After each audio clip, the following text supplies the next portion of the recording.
On va donc parler de la colère des buralistes avec vous, Michel Delaunay, bonjour. Merci Bonjour. beaucoup d'être venu nous voir. Vous êtes député PS de la Gironde et vous êtes aussi cancérologue. Et le tabac, le dossier du tabac est votre grand dossier. Alors aujourd'hui, début de l'examen du projet de loi de financement de la Sécu dont vous êtes co-rapporteur.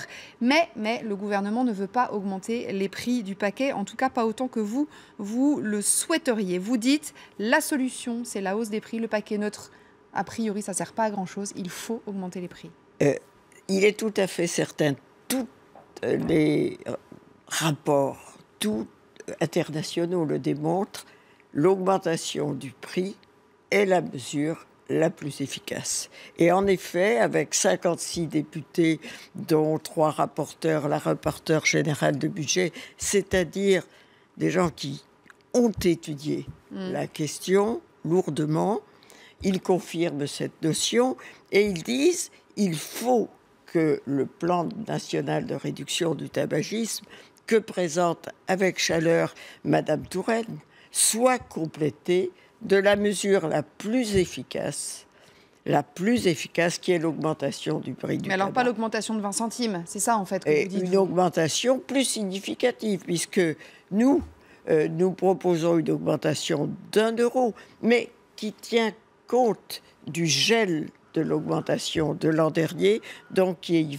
vaut à peu près à 40 centimes d'euros. Ce que vous voudriez, en fait, c'est à terme un paquet à 10 €. Vous dites c'est le seuil psychologique, en fait. C'est le seuil psychologique. On sait, là aussi, les études le montrent, qu'il y a un décrochage à partir d'un seuil psychologique. C'est ce que Jacques Chirac avait obtenu en 2003, avec une augmentation, lui, de 40%, et une réduction de la consommation de 40%. Alors moi, je dis, le paquet neutre est utile, mais il doit être utile comme en Australie, en association avec une augmentation du prix. Et on voit avec cela que les Australiens sont maintenant à 15% de tabagisme. Ça a fonctionné là-bas. Alors que nous en sommes à 32%, nous sommes les lanternes rouges de la consommation de tabac en Europe. Alors moi, je voudrais avoir votre avis sur le rapport Barbier, sur l'avenir des buralistes, parce que donc les buralistes, ils sont inquiets. Donc ils pourraient vendre des patchs, par exemple, et on voudrait surtout augmenter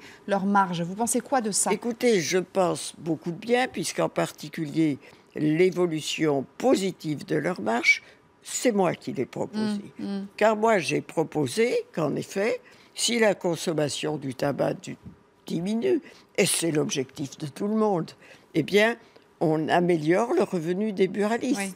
Je n'ai rien contre les buralistes. Il faut leur permettre de vendre autre chose, quoi.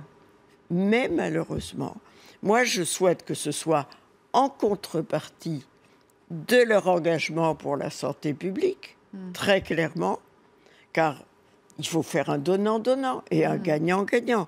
Or, le rapport Barbier, en l'état, et si c'est confirmé, je me retire complètement, donne des avantages très importants.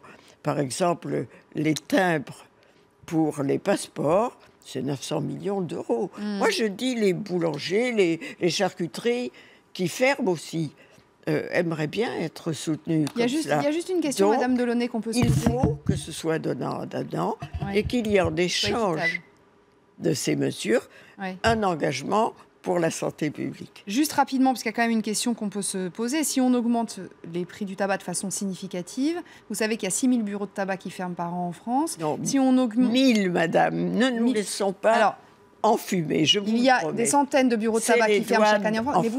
Mais vous savez très bien que du coup, qu'est-ce qu'on fait? On va acheter les cigarettes sur Internet ou à l'étranger. C'est tout à fait clair. Cela doit s'accompagner, je suis non moins ferme là-dessus, d'une augmentation de l'activité des douanes, et il y a, ne serait-ce que ces jours-ci, des saisies considérables. Bravo à Christian Eckert qui a mis le turbo.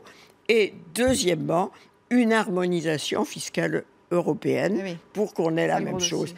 Et notre pays, notre président de la République doit être le leader de cette harmonisation fiscale. Vous savez, moi, je suis un petit peu peste quelquefois. Moi, je ne veux pas, moi, française, que ce soit Madame Merkel qui donne le signal. Je veux que ce soit la France. La France est connue pour son système de santé, dont les Français sont fiers. Je ne veux plus qu'on soit le pays où le tabac tue un fumeur sur 2, c'est-à-dire 79 000 personnes par an, 250 par jour. Vous imaginez s'il y avait un accident de train, 250 tués. Oui. Nous serions tous alarmés. Pourquoi, selon vous, le gouvernement ne veut pas de cette augmentation, cette grosse augmentation d'un coup qui casserait les consciences? Il n'a pas dit tout à fait son dernier mot. Nous étions... Non, mais enfin, il n'est pas tellement enclin à le faire, a priori. Nous étions un groupe socialiste. Je n'exclus pas la possibilité, c'est un secret, qu'il ne veut pas le faire à l'approche des régionales. Mais s'il venait à nous garantir 56 députés majeurs qu'il le ferait après, je me consolerais un peu. Donc vous espérez une augmentation importante pour le mois de janvier? J'espère que nous ne passerons pas l'année sans compléter le plan national de réduction du tabagisme de Marisol Touraine. Nous avons, pour les Français, pour leur santé, une obligation d'utilité. Merci beaucoup, Madame Delaunay. Merci d'être venue nous voir pour nous parler de tout ça. Restez avec nous. La suite sur LCI, c'est un nouveau journal.